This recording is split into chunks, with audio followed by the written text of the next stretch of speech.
Lagi baca ya. Assalamualaikum warahmatullahi wabarakatuh. Waalaikumsalam warahmatullahi wabarakatuh. Waalaikumsalam warahmatullahi wabarakatuh. Baiklah teman-teman, jadi siang ini kita akan melanjutkan diskusi yang diminta oleh Pak Yosef mengenai 4 pendekatan, yaitu pendekatan krisis, remedial, preventif, dan pendekatan perkembangan. Nah, yang pertama itu ada pendekatan krisis. Nah, untuk pendekatan krisis ini siapa yang mau bahas?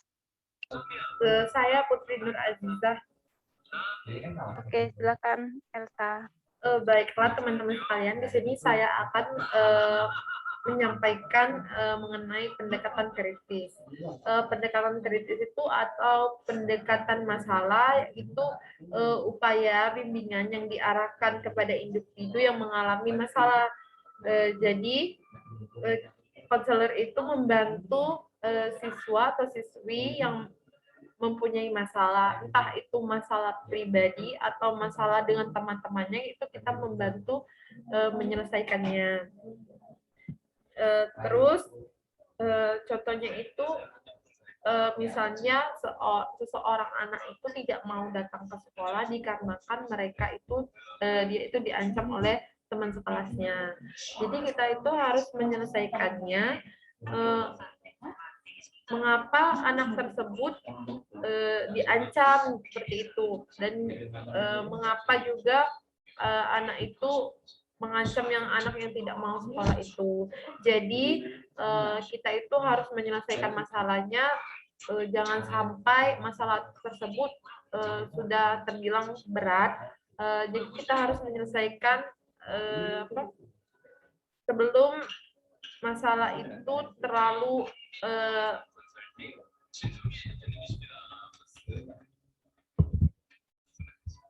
maksudnya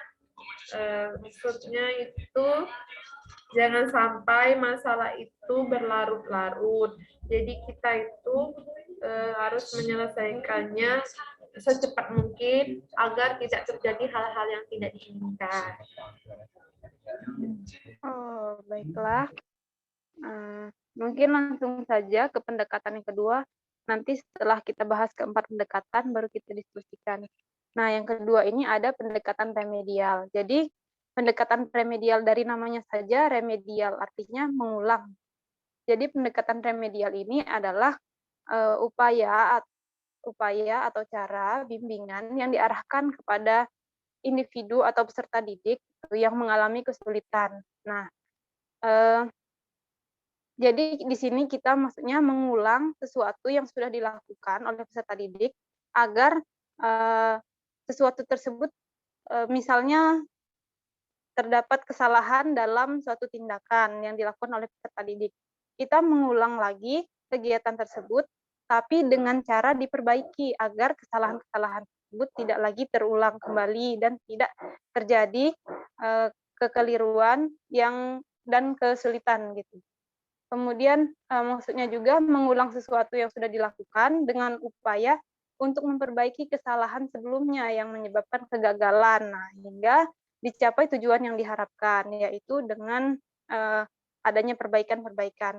Nah, di dalam pendekatan remedial ini sangat dipengaruhi oleh pendekatan atau teori behavioristik, yang mana teori ini adalah teori yang sangat mempengaruhi lingkungan, yang sangat dipengaruhi oleh lingkungan, dan akhirnya di sini juga berpengaruh pada pendekatan remedial.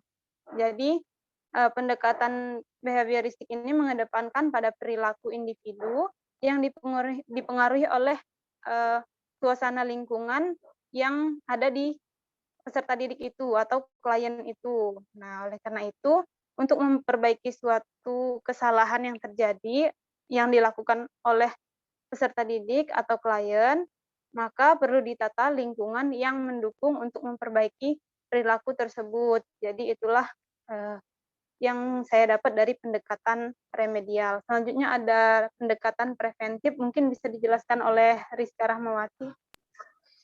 Baik, jadi saya menjelaskan sedikit tentang pendekatan preventif. Mungkin dari sebagian kita tuh sudah tahu tentang pendekatan preventif.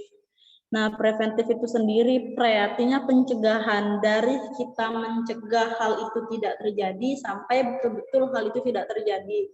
Namun banyak hal tentang pendekatan preventif itu yang antara lain kita pencegahan agar anak-anak muda itu tidak mengalami pergaulan bebas, tidak menggunakan narkoba atau tidak mengemudi dengan secara yang tidak baik.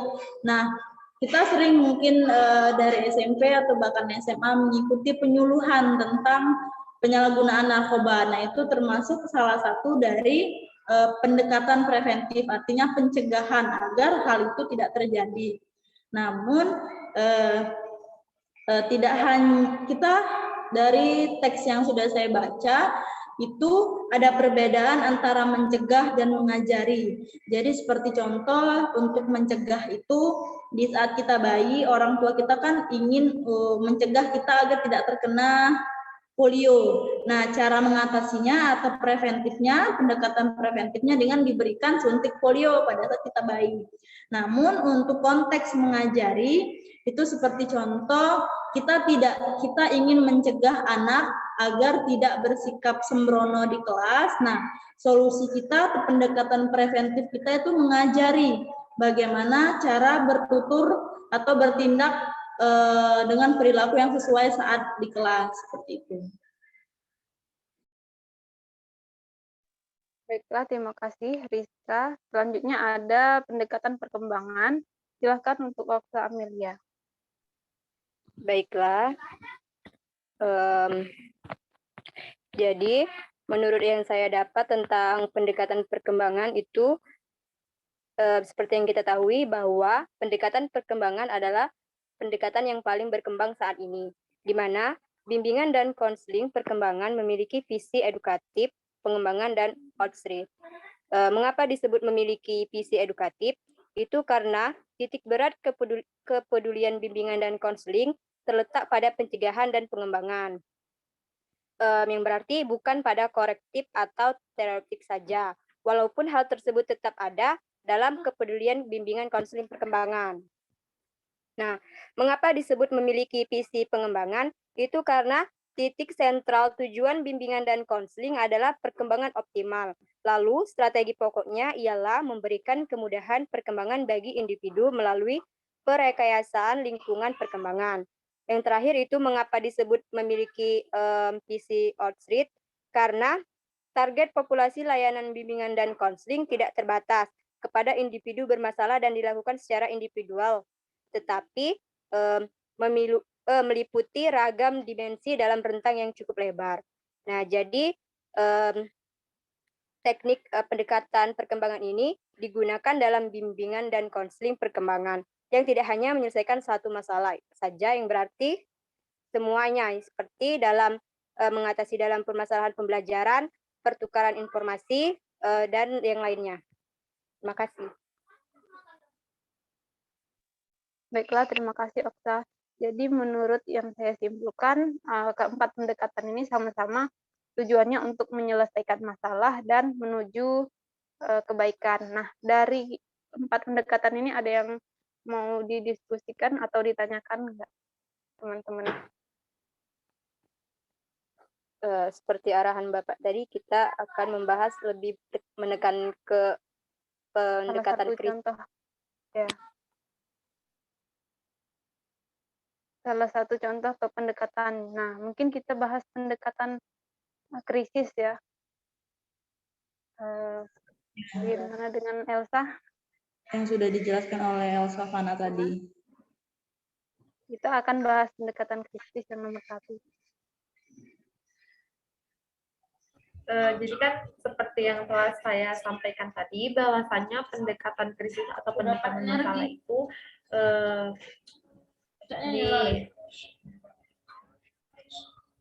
pendekatan masalah itu kan membantu siswa yang mengalami masalah, entah itu masalah pribadi atau masalah dengan temannya di kelas. Contohnya itu seperti anak yang korban perceraian itu harus perlu bimbingannya dari konseling. Maka dari itu kita itu nggak tahu apa. Oh, ya. Jadi izin menambahkan, seperti yang dikatakan oleh Elsa Fana tadi, anak yang mengalami broken home akibat perceraian orang tua atau orang tuanya yang selalu bertengkar saat dia ada di rumah, ya mungkin tadi selain mengganggu mental anak, itu juga merupakan hal yang krisis karena sering kita dengar bahwasannya anak yang broken home itu di saat dia merasa mentalnya tertekan karena orang tuanya bercerai, jadi dampak yang diakibatkan dari hal tersebut tuh tingkah lakunya di sekolah tuh menjadi pendiam atau dia menjadi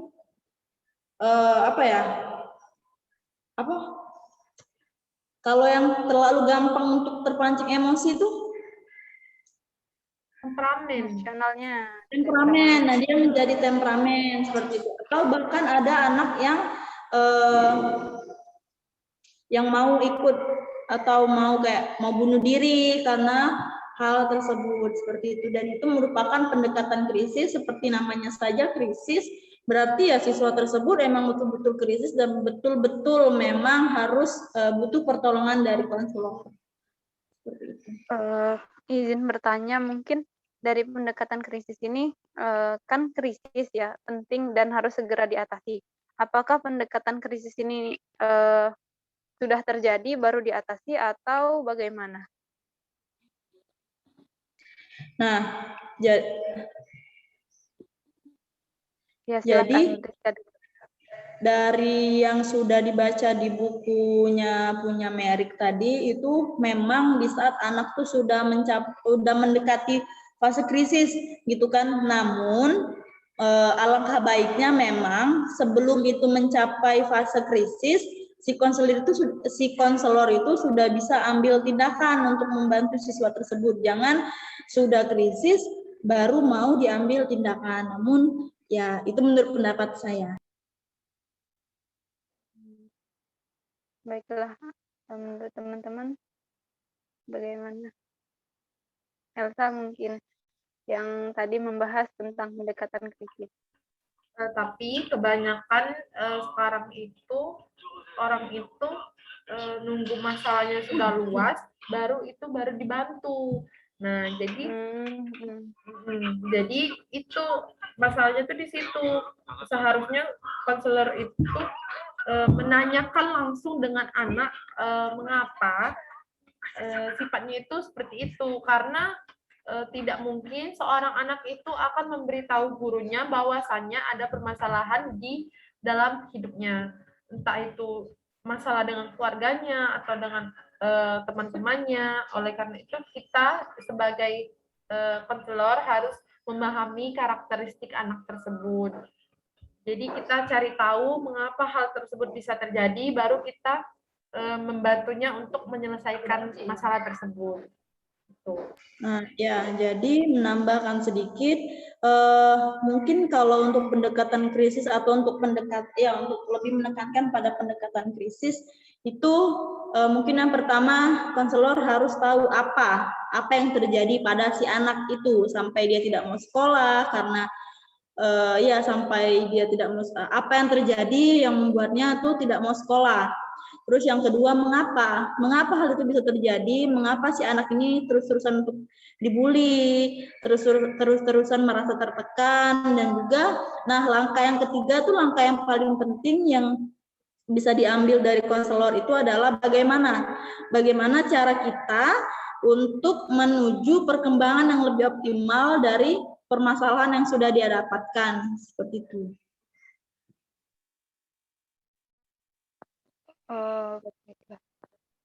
Silakan Okta. Ya, jadi untuk menjawab pertanyaan yang dari Bapak Yosef tadi, berarti pendekatan krisis ini masih relevan kita gunakan saat ini. Seperti itu ya. menurut saya masih relevan untuk digunakan karena pada zaman sekarang itu anak-anak itu masih banyak yang menjadi korban dari orang tuanya, dalam artian banyak dari korban perceraian orang tua, entah juga dibully oleh teman-temannya karena terkadang perbedaan fisik pun dijadikan untuk bahan bulian bagi anak-anak. Oleh karena itu, menurut saya pendekatan ini bisa dipakai pada saat di SD. Iya, benar sekali. Pendapat sih dengan yang disampaikan oleh Elsa, apalagi dengan perkembangan zaman yang semakin bertambahnya teknologi, jadi membuat tantangan kita itu menjadi semakin banyak.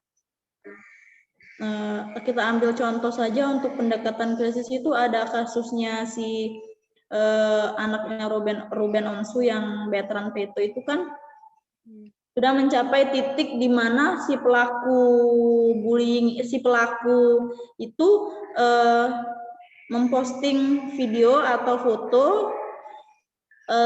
yang menjelekkan bahkan menghina fisik dari si veteran Peto itu. Nah, setelah hal itu sudah mencapai fase krisis, baru dari keluarga Ruben Onsu itu mengambil tindakan, mungkin menenangkan mental si veteran Peto dan mengambil jalur hukum tentang pembulian tersebut. Ya, berarti pendekatan keempat ini hampir sama ya, hampir sama apa cara mengatasinya, yaitu sama-sama konselor itu harus peka terhadap si kliennya dan juga harus melihat seperti yang dikatakan oleh Rizka tadi menggunakan 5W1 HAM. Ya silakan Elsa. Jadi kan kata Rizka tadi bahwasannya anaknya Ruben Onsu veteran Peto itu kan sudah mencapai tingkat masalah yang sudah sangat berat kan. Itu kan sebelumnya sudah diperingatkan bagi yang pelaku itu sebelum dia mencapai yang memposting yang kata Rizka tadi, itu kan sebelumnya sudah diingatkan, tapi pelaku tuh masih ngeposting itu. Nah, jadi pelaku itu tuh tidak mengerti mengenai apa yang telah disampaikan oleh si yang Ruben itu. Makanya dari itu terkadang ada yang bisa diterima dan ada yang tidak bisa diterima cara konselor membantu siswa tersebut. Contohnya juga kalau masalah perceraian kan itu tidak bisa mendalam membantunya, hanya sekedar sekilas kayak itu. Karena kan itu sudah menyangkut mental si anak dan terkadang mental si anak itu tidak bisa di kayak ini kayak itu kayak hanya sekedar membahas gitu. Jadi harus perlu bimbingan yang sangat mendalam untuk masalah itu. Entah juga masalah bullying juga seperti itu, kita itu harus menjelaskan secara detail kepada teman yang membuli ada masalah hal apa sehingga mereka itu membuli anak tersebut, entah itu ada masalah pribadi atau hal-hal yang mengganggu yang si pembuli itu. Tuh.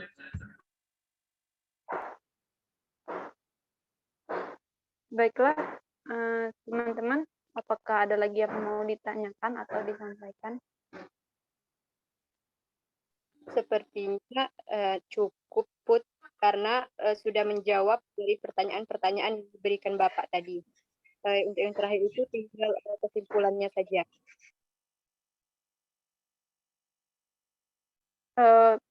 Mungkin dari teman-teman ada yang bisa membantu untuk menyimpulkan atau mencoba menyimpulkan dari diskusi kita hari ini. Jadi menyimpulkan sedikit untuk pendekatan krisis itu seperti yang sudah disampaikan oleh teman-teman tadi, bahwasanya pendekatan yang dilakukan oleh konselor dalam rangka membantu permasalahan peserta didik di fase-fase krisis mereka dengan cara apa yang terjadi, mengapa hal tersebut bisa terjadi, dan bagaimana hal tersebut bisa untuk ditangani oleh konselor. Jadi kalau ditanya masih relevan atau tidak pendekatan tersebut dipakai pada zaman sekarang, saya rasa itu sangat relevan. Karena pendekatan ini ya sangat dibutuhkan oleh peserta didik yang betul-betul harus dalam penanganan yang cukup serius dari konselor, seperti itu. Baiklah, terima kasih Rizka. Jadi untuk menjawab pertanyaan dari yang ada di e-learning, jawabannya adalah relevan, dan contohnya yang sudah seperti kita bahas tadi, yaitu kita mengambil contoh dari pendekatan krisis. Nah, mungkin dicukupkan dulu untuk diskusi kita hari ini. Semoga bermanfaat bagi kita sebagai calon guru dan sekaligus konselor di SD. Dan saya akhiri, apabila ada salah kata, saya mohon maaf. Wabillahi taufiq wal hidayah. Wassalamualaikum warahmatullahi wabarakatuh. Waalaikumsalam warahmatullahi wabarakatuh. Terima kasih, teman-teman.